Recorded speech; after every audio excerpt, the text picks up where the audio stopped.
اس کی خوراک صرف اتنی ہے جو 50-50 ہزار روپے ماہانہ کھا لیتا ہے، اور پھر اس کے لیے سونے کا انتظام ویسے ہی ہوتا ہے جیسے انسانوں کے لیے، اس کے لیے کھانے کا انتظام ویسے ہی ہوتا ہے جیسے انسانوں کے لیے۔ میں آپ سے پوچھنا چاہتا ہوں میرے بچوں اور میرے بچیوں اور ان کی ماں اور باپ اور ان کے گارجین، میں آپ سے پوچھنا چاہتا ہوں کہ کتے تو دونوں ہی ہیں، ایک سڑک کے اوپر چلنے والا اور ایک گلی میں چلنے والا اور ایک اعلیٰ افسران آفیسر کے پاس رہنے والا، یہ دونوں کتے ایک ہی ہیں، لیکن دونوں کی قیمت کیوں گھٹ بڑھ گئی؟ وجہ اس کی یہ ہے کہ جو افسران کے پاس، پولیس محکمہ کے پاس کتے ہوتے ہیں وہ تعلیم یافتہ ہوتے ہیں اور سیکھے سکھلائے ہوئے ہوتے ہیں، اس کی اہمیت بڑھ جاتی ہے، اور جو گلی چھاپ اور سڑک چھاپ کتے ہوتے ہیں اس کی اہمیت گھٹ جاتی ہے۔ اس لیے میرے بچوں اور میری بچیوں، علم حاصل کرو،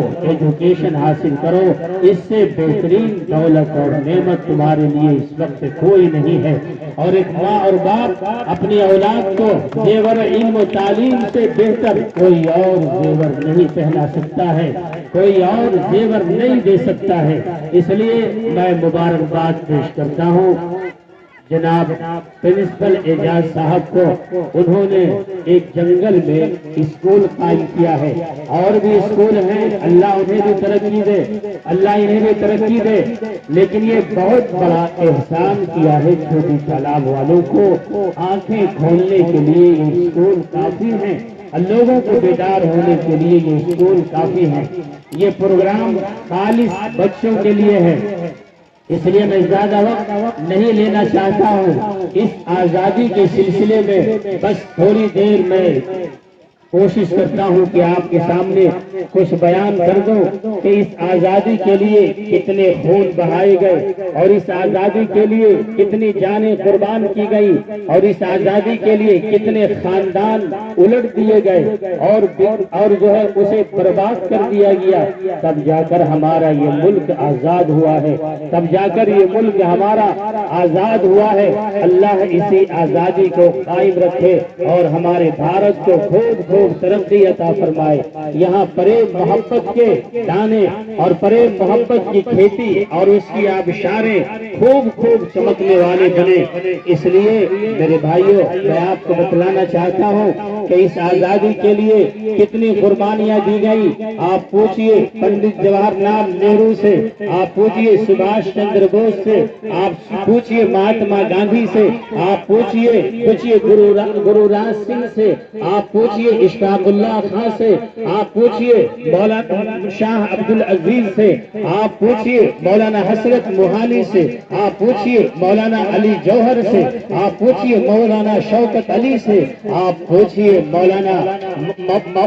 ابوالکلام آزاد سے، آپ پوچھئے شیخ الہند سے، آپ پوچھئے مولانا حسین احمد مدنی سے، آپ پوچھئے جا کر ان مالٹا کے جیلوں سے، آپ پوچھئے ان شاملی کے میدان سے، آپ پوچھئے بالا کوٹ کے شہیدوں سے، جہاں پر سید احمد شہید اور جہاں پر شاہ اسماعیل شہید کے آج بھی قبریں بالا کوٹ پر موجود ہیں، آپ پوچھئے ٹیپو سلطان سے، آپ پوچھئے نواب سراج الدولہ سے، آپ پوچھئے حیدر علی سے، آپ پوچھئے بے شمار ان بزرگ ہستیوں سے جنہوں نے انگریز سے مقابلہ تو کیا، جنہوں نے انگریز سے لڑنا تو منظور کیا، جنہوں نے خون دینا پسند کیا لیکن غلامی کی زندگی جینا پسند نہیں کیا، اور پھر انگریز کو بھاگنے پر مجبور کیا اور اسے بالآخر قانون بنانا پڑا، قانون آزادی ہند، اور وہ پھر دستور ساز اسمبلی کے حوالے کیا گیا کہ آج سے یہ ملک آزاد ہے، 15 اگست 1947 سے ملک آزاد ہے، ہم اس آزاد ملک میں سانس لے رہے ہیں اور جی رہے ہیں جن کے اندر بڑی قربانیاں ہیں۔ مسٹر تھامسن لکھتا ہے کہ دہلی سے لے کر پشاور تک جانے والی جرنیل سڑک کے دونوں کناروں میں کوئی بھی بڑا درخت ایسا نہیں تھا جن درخت پر علماء کی لاشیں نہ لٹک رہی ہو۔ مسٹر تھامسن لکھتا ہے کہ جو ہے پھانسی کے پھندے جامع مسجد میں بنائے گئے، چوک چوراہوں پر بنائے گئے، بازاروں میں بنائے گئے، اور پھر ان علماء کو شہید کیا گیا، ان آزادی ہند کے متوالوں کو شہید کیا گیا، ان آزادی ہند کے شہدائیوں کو شہید کیا گیا، اور بے دردی کے ساتھ انہیں جو ہے مار دیا گیا، اور آزادی ہند کے لیے ان شہداء نے شہادت کو قبول کیا۔ آپ کو پتا ہونا چاہیے مسٹر تھامسن جب دلی آتا ہے تو آنے کے بعد اس نے ایک کیمپ پر قیام کرتا ہے، اسے انسانی خون اور انسانی گوشت کے جلنے کی مہک آتی ہے۔ جب وہ کیمپ سے باہر نکلتا ہے تو دیکھتا ہے کہ کچھ آگ کے انگارے جل رہے ہیں، اور 40 علماء کے بدن سے کپڑے اتار دیے گئے ہیں، اور انہیں کہا جا رہا ہے کہ تم انگریز کا ساتھ دو، تم انگریز کی حمایتی بن جاؤ اور انگریز کی مخالفت کرنا چھوڑ دو، ہم تمہیں زندگی سے، ہم تمہیں آزادی دیں گے، ہم تمہیں اچھی زندگی دیں گے۔ لیکن انہوں نے کہا کہ ہم مر جانا پسند کریں گے، لیکن آزادی لیکن انگریز یورپ برٹش برطانیہ کے ساتھ دینے والے نہیں ہیں، لہذا ان 40 علماء کو ان آگ کے انگاروں کے اندر ڈال دیا گیا۔ پھر 40 علماء کو لایا گیا اور ان کے کپڑے اتار کر پھر اسے ڈال دیا گیا۔ چنانچہ اس طرح سے شہادت دی گئی۔ وائسرائے سے برطانیہ نے پوچھا کہ آخر کیا بات ہے، برابر کوئی نہ کوئی تحریک شروع ہو جاتی ہے، تحریک بالا کوٹ، تحریک شاملی کا میدان اور تحریک جنگ آزادی، اس طرح کی تحریک شروع ہوتی ہے، بات کیا ہے؟ تو وہاں سے مبصرین اور تجزیہ نگار آئے، انہوں نے تجزیہ کیا اور انہوں نے ریسرچ کیا اور انہوں نے غور کیا، اور غور کرنے کے بعد کہا کہ بھارت کے اندر جب تک 3 چیزیں موجود رہیں گی اس وقت تک انگریزوں کے خلاف یہ تحریک اٹھتی رہے گی، انگریزوں کے خلاف یہ چرچا ہوتا رہے گا۔ انہوں نے کہا کہ سب سے پہلی چیز ہے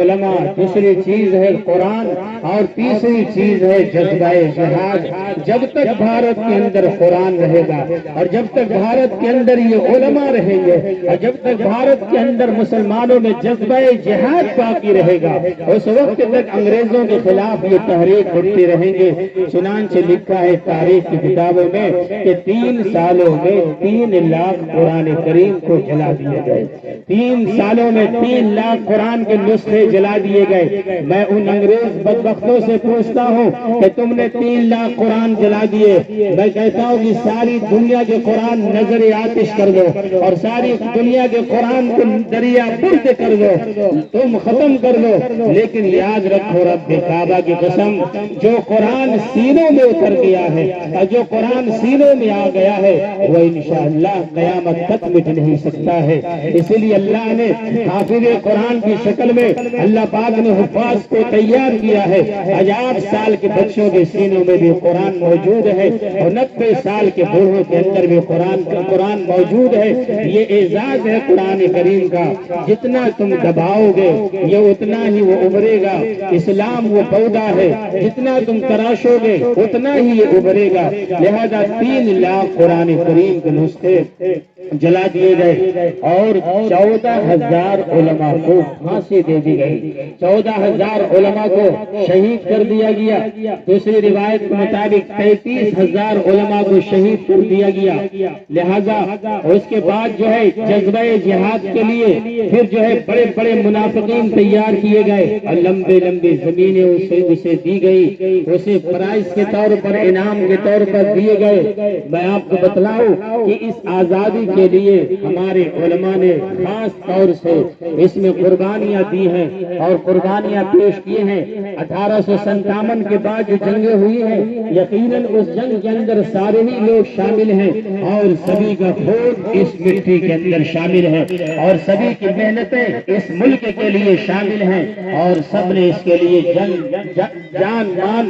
اور اسی طرح سے تن اور اسی طرح سے تمام چیزوں کے ساتھ قربانی اور مجاہدے کیے ہیں اور قربانی کے نذرانے پیش کیے ہیں، جس کی وجہ سے ہم آزادی کا سانس لیتے ہیں، اور ہر سال 15 اگست کو یوم جمہوریہ کے طور پر مناتے ہیں۔ اللہ تعالیٰ تمام باشندگان ہند کو اچھی اور خوشی کی پریم اور محبت کی زندگی گزارنے کی توفیق عطا فرمائے، اور ہمارے بھارت کو خوب اللہ پاک ترقی عطا فرمائے، اور جو بھی اسے غلط نظر سے دیکھے اللہ اس کی نظروں کو توڑ دے اور اس کی نظروں کو توڑ دے، ان ہاتھوں کو ان پیروں کو توڑ دے جو اس کی طرف غلط نظروں کے ساتھ اور غلط ہاتھوں اور پاؤں کے ساتھ پڑھنے کی کوشش کرتا ہے۔ لہذا میں پورے ہی ادب احترام کے ساتھ اللہ کے دربار میں یہ گزارش اور یہ دعا پیش کرتا ہوں، اللہ تعالیٰ ان تمام شہداء کو اللہ جنت الفردوس اعلیٰ مقام فرمائے اور اعمال